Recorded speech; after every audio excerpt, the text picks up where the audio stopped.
Hello, friends. I'm excited to talk about the requirement of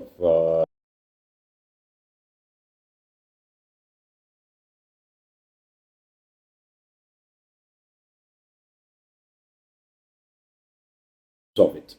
It is not just mere the words, but beyond the words, one has to go.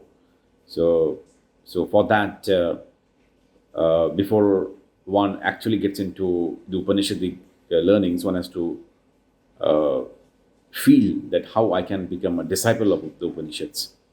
And let's dwell in this. So, in this video, I'm going to talk on the requirement of discipleship.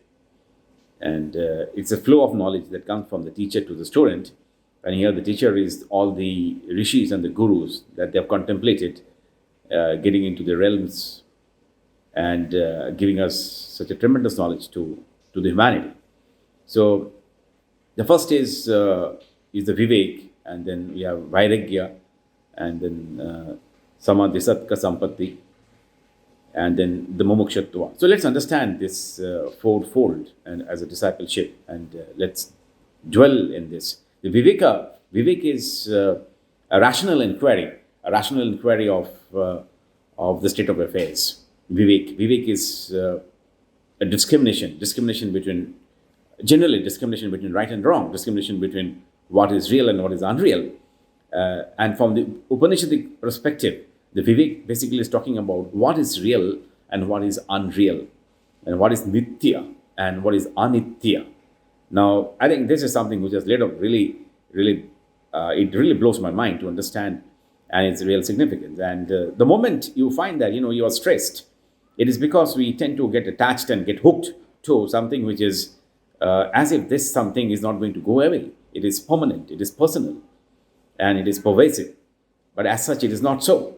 And if you are a student of Upanishad, you understand that anything that is all pervasive is the God consciousness, is rather consciousness per se, and nothing is nitya. Everything is just blowing out. It is just like a flame going away. So, what is eternal and what is non-eternal? And if the mind can be hooked towards the eternal and always remain in touch with that and contemplate that, and then a lot of things which is happening in our life will not touch us. Vivek. So, Vivek, to summarize, is trying to distinguish between the nitya and the anitya, the eternal and the non-eternal. We are all, of course, into the world of empiricity. We are into the world of objects. We are into the world of things. But ultimately, all are going to get dissolved. So that is the viveka. Next is vairagya. Now, vairagya is basically where you are not talking about leaving this world and going away. Vairagya is that particular component which is talking about that you don't have much of investment to whatever is actually happening, and you are detached. Okay, you have certain freedom, and any point of time you are very flexible to flip the coin, and this ability to flip the coin uh, and not getting attached to the things which is very near to you is the vairagya. Now some of the people may confront. They say that you need to have attachment, you need to have a lot of concentration, and you need to have a lot of passion. Yes, those are all right. But in spite of having all those things, I know that another world that exists where I also exist. And generally, our present day system of education doesn't teach us those elements. So I am passionate about my work, but at the same time, I know there is something beyond. And that beyond is something from where I actually derive a lot of energy from. So it is going beyond the existing psychological tools, and we are actually getting into the Upanishadic tools. So one of the beauty of the Upanishad is that it helps you to take to the different realm of your existence. And I personally found that dwelling in that realm of existence gives me a lot of energy. So though we are indulging and we are passionate about our work, but at the same time we have the vairagya concept also. So vairagya again doesn't mean that we are going to the forest and leave everything. No, you are in the world, but at the same time you know exactly when to flip the coin. And then come the sama this sampatti. And what does it mean? It has six categories: sama, dama, uparana, titiksha, shraddha, and samadhana. So let's go one by one. Sama is the control of the mind, and mind plays a havoc, and the mind tends to create a lot of ruckus in our mind, and it is the mind, through the mind we can actually control the mind, and that requires the vivek and the vairagya. So sama way is actually the tool where you are able to really control your mind, and the mind has to be strong, and the mind can be strong only we have inculcated and incorporated the concept of vivek and vairagya. Next is dhamma. Dhamma is basically control of the sense organs. So we have eyes, we have nose, and we have feeling, we have touch, we have taste, we have auditory apparatus. Now, all these sensory apparatus are basically the portals by which we are trying to really understand the world. And if we don't tame our sense organs, how can we tame ourselves? So before we have the public victory, we need to have a private victory, and a private victory is depending upon the sense organs, and the sense organs are getting certain kind of signals from the mind, and the mind gets signal from the spirit. So Upanishad is getting into that particular domain. So it is so the sense organs are the gross, but it is through the gross we touch the gross. But can we control the gross by the subtle? And it's a game of subtle and the gross. So if we can control the subtle, the gross is being controlled.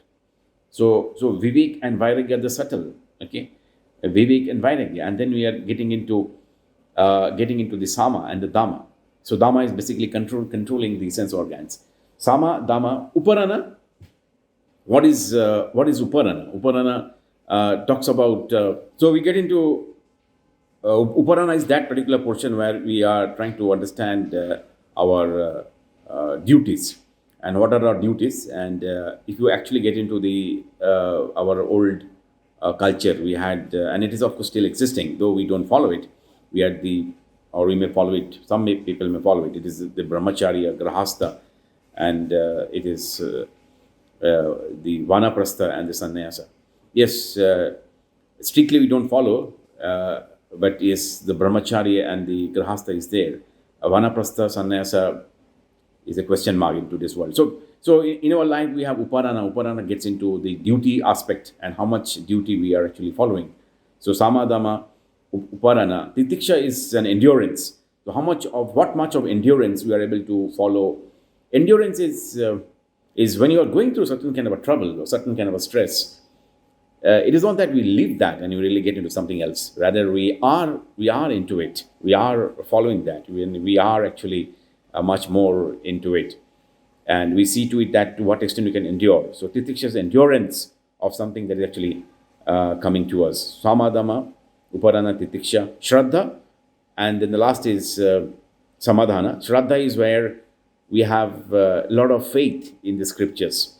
I think it is a high time that we spend a lot of time in reading some of the Indian scriptures, because Indian scriptures has tremendous knowledge, and it can really liberate us. So let's have a lot of shraddha to the scriptures. Let's spend some time every day, at least 15 minutes to half an hour, at least minimum, so that you can actually get the juice out of it, the wisdom from it. And samadhana is ability to focus on a given enterprise that you have chosen, and out of that you will be getting a lot of wisdom where one can really follow, because samadhana is not the solution. It is solution that is coming from within by following the vivek and the vairagya. So it's actually getting the result is a process, and getting the result is something where actually you follow certain kind of steps, and these steps are the spirit steps, I would say, the steps of the spirit rather than the mind, and ultimately they fall upon the mind and the body. So from the subtle we move to the gross. Okay, and the last one is the mumukshutva. The mumukshutva talks about moktum ichuhu, is the mumukshu, that a passionate drive to get liberated from all that actually we are going through. Thank you.